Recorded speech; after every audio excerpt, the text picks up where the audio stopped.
I parlem avui també del projecte Never Alone de la Fundació Ave Maria, destinat a garantir l'acompanyament a casa de les persones grans o dependents, que fa un pas més. Ara s'ha iniciat una prova pilot amb 12 usuaris de Sant Pere de Ribes que estan provant aquest sistema. Ho fan a través d'una plataforma que registra el dia a dia dels usuaris per garantir el seu benestar. El projecte té part del finançament garantit gràcies als fons europeus FEDER i amb la col·laboració, entre d'altres, de l'Ajuntament ribetà.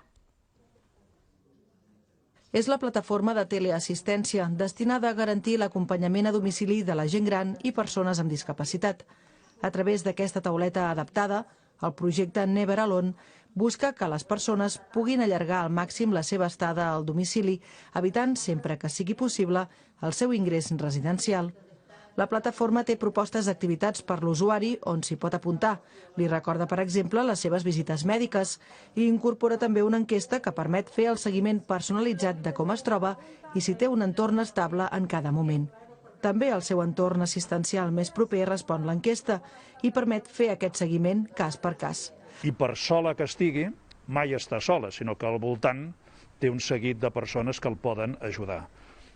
Llancem aquests qüestionaris tant amb ell com a les persones que estan al voltant, i els tècnics municipals, i el casal d'avis, i el centre de dia, i amb tot això la màquina, el robot, va avaluant, va posant les preguntes al seu puesto, les va puntuant, i anem comparant la qualitat de vida en diferents períodes de temps.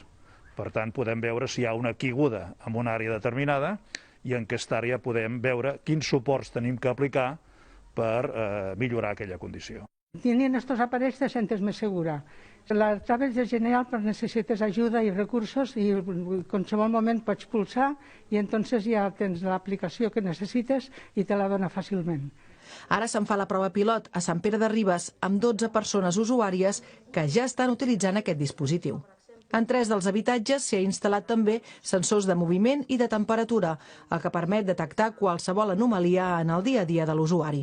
Facilitar tots els serveis que les persones grans i persones dependents necessiten al seu domicili. De manera que el model canvia, és un model d'allargar el màxim de temps possible a les persones en el seu propi lloc de residència, però amb les prestacions que són necessàries, alhora que també dignificar aquest món de les cures.